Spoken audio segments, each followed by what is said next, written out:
ദൈവനാമത്തിന് മഹത്വമുണ്ടാകട്ടെ. എല്ലാ പ്രിയപ്പെട്ടവർക്കും അതേ യേശു ക്രിസ്തുവിന്റെ അധികാരമുള്ള നാമത്തിൽ എന്റെ സ്നേഹവന്ദനങ്ങൾ. ഇന്നത്തെ ചിന്തയ്ക്കായി തിരുവചന വേദ ഭാഗം വായിക്കാം. ഫിലിപ്പിയർ ലേഖനം 3-ാം അധ്യായം 14-ാം വാക്യം. ഒന്ന് ഞാൻ ചെയ്യുന്നു, പിൻപിലുള്ളത് മറന്നും മുൻപിലുള്ളതിനാഞ്ഞം കൊണ്ട് ക്രിസ്തു യേശുവിൽ ദൈവത്തിന്റെ പരമവിളിയുടെ വിരുദിനായി ലാക്കിലേക്ക് ഓടുന്നു. ഇവിടെ അപ്പോസ്തലനായ പൗലോസ് പറയുകയാ, ഒന്ന് ഞാൻ ചെയ്യുന്നു, പിൻപിലുള്ളത് മറന്ന്.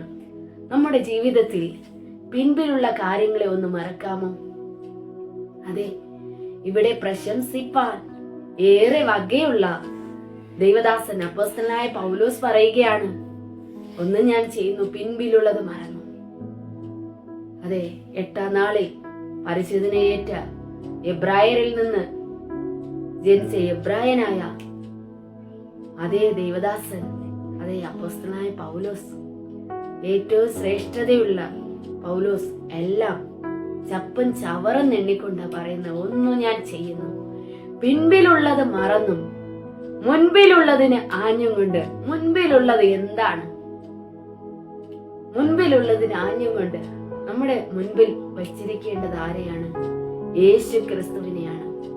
സങ്കീർത്തനങ്ങളിൽ 16 ഇങ്ങനെ പറയുന്നു, ഞാൻ യഹോവയെ എപ്പോഴും എന്റെ മുമ്പിൽ വെച്ചിരിക്കുന്നു, അവൻ എന്റെ വലത്തു ഭാഗത്തുള്ളത് കൊണ്ട് ഞാൻ കുലുങ്ങിപ്പോകയില്ല. നമ്മുടെ മുൻപിൽ യേശു കർത്താവിനെയാണോ വച്ചിരിക്കുന്നത് എങ്കിൽ ഒരിക്കലും നമ്മൾ കുലുങ്ങിപ്പോകുവാൻ ദൈവം സമ്മതിക്കയില്ല. അതെ, ഇവിടെ അപ്പോസ്തലനായ പൗലോസ് പറയുന്നു, ഒന്ന് ഞാൻ ചെയ്യുന്നു, പിൻപിലുള്ളത് മറന്നു മുൻപിലുള്ളതിന് ആഞ്ഞും കൊണ്ട് ക്രിസ്തു യേശുവിൽ ദൈവത്തിന്റെ പരമവിളിയുടെ വിരുദിനായി ലാക്കിലേക്ക് ഓടുന്നു. അതെ, ക്രിസ്തു യേശുവിൽ ദൈവത്തിന്റെ പരമവിളിയുടെ, അതേ കർത്താവ് നമ്മളെ വിളിച്ചിരിക്കുന്ന അതേ പരമവിളി. കർത്താവിന്റെ വചനം പറയുന്നത്, അതുകൊണ്ട് സ്വർഗീയ വിളിക്ക് ഓഹരിക്കാരായുള്ളവരെ, അതെ നമ്മളെ വിളിച്ചിരിക്കുന്ന വിളി അത് ശ്രേഷ്ഠമായ വിളിയാണ്. അതെ, ഈ പരമവിളിയുടെ വിരുദനായി ദൈവവചനം കൊരിന്ത്യർ ലേഖനത്തിലൊക്കെയും പറയുന്നത്, ഓട്ടക്കളത്തിൽ ഓടുന്നവർ അനേകർ ഓടുന്നു, എങ്കിലും ബിരുദ പ്രാപിക്കുന്നവന് ഒരുവൻ മാത്രമേ ഉള്ളൂ. പിന്നെയും പറയുന്നു, നിങ്ങളും ബിരുദ പ്രാപിപ്പാൻ തക്കവണ്ണം ഓടുവിനെന്ന്. അതെ, ബിരുദ പ്രാപിപ്പാൻ അതേ ദൈവസന്നിധിയിൽ നമ്മൾ ഓടേണ്ടത് അത്യാവശ്യമാണ്. ദൈവത്തിന്റെ വചനം നമ്മളെ പഠിപ്പിക്കുന്നു, ദൈവത്തിന്റെ പരമവിളിയുടെ വിരുദിനായി ലാക്കിലേക്ക് തന്നെ ഓടുവാൻ. അതേ, നാളുകളിൽ പല ഭക്തന്മാര് അനേക വൻമരങ്ങൾ വീണുപോയിക്കൊണ്ടേയിരിക്കുന്ന സ്ഥാനത്ത് അതെ നമ്മൾ ഓരോരുത്തരും അതെ വീണു പോകാതെ, ലാക്ക് തെറ്റാതെ ലാക്കിലേക്ക് തന്നെ ഓടുവാൻ തക്കവണ്ണം, ഓട്ടം സ്ഥിരതയോടെ ഓടുവാൻ എബ്രായ ലേഖനം 12-ാം അധ്യായത്തിൽ പറയുന്നു. 1-2 വാക്യങ്ങൾ ഇങ്ങനെ പറയുന്നു, ആകയാൽ സാക്ഷികളുടെ ഇത്ര വലിയ സമൂഹം നമുക്ക് ചുറ്റും നിൽക്കുന്നത് കൊണ്ട് സകല ഭാരവും മുറുകെ പറ്റുന്ന പാപവും വിട്ട് നമുക്ക് മുമ്പിൽ വെച്ചിരിക്കുന്ന ഓട്ടം സ്ഥിരതയോടെ ഓടുക.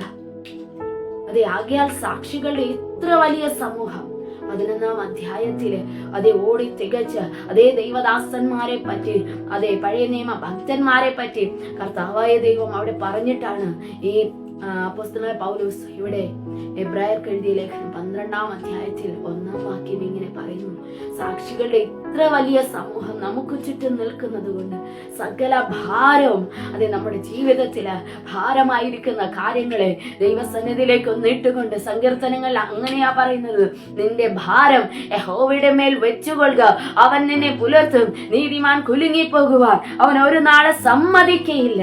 അതേ, കർത്താവിന്റെ സന്നിധിയിൽ ഭാരങ്ങളെ ഇറക്കി വെച്ചുകൊണ്ടും മുറുകെ പറ്റുന്ന പാപം, പലപ്പോഴും നമ്മുടെ ജീവിതത്തില് മുറുകെ പറ്റുന്ന പാപം കർത്താവിങ്കിലേക്ക് തിരിയുവാനായിട്ട് തടസ്സമാണ്. അതേ, ദൈവത്തോട് പ്രാർത്ഥിക്കാം, കർത്താവേ എന്നെ സഹായിക്കണമേ എന്ന് പറഞ്ഞാൽ ആ മുറുകെ പറ്റുന്ന പാപം വിട്ടോടുവാൻ തക്കവണ്ണം ദൈവം സഹായിക്കും. അതേ, നമുക്ക് മുമ്പിൽ വെച്ചിരിക്കുന്ന ഓട്ടം സ്ഥിരതയോടെ ഓടുവാൻ, ലാക്കിലേക്ക് തന്നെ ഓടണം, സ്ഥിരതയോടെ ഓടുവാൻ അതേ വിശ്വാസത്തിന്റെ നായകനും പൂർത്തി വരുത്തുന്നതിനുമായ യേശു കർത്താവിനെ നോക്കി ഓട്ടം സ്ഥിരതയോടെ ഓടുവാൻ തക്കവണ്ണം നമ്മെ ഓരോരുത്തരെയും ദൈവം സഹായിക്കട്ടെ എന്ന് പറഞ്ഞ് എന്റെ വാക്കുകൾക്ക് വിരാമമിടുന്നു. ദൈവം നമ്മെ അനുഗ്രഹിക്കട്ടെ. ഒരു നിമിഷം പ്രാർത്ഥിക്കാം. സ്തോത്രം അപ്പാ, സ്തുതിക്കുന്നു കർത്താവേ. എന്നെ കേട്ട ഓരോ പ്രിയമക്കളെ അനുഗ്രഹിച്ച് പ്രാർത്ഥിക്കുന്നു കർത്താവേ.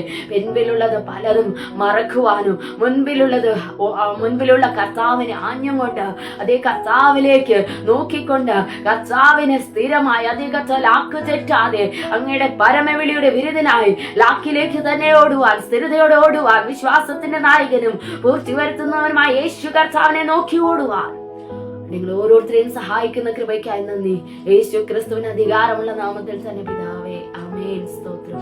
ദൈവം നമ്മെ എല്ലാവരെയും സമൃദ്ധിയായി അനുഗ്രഹിക്കട്ടെ. ആമേൻ.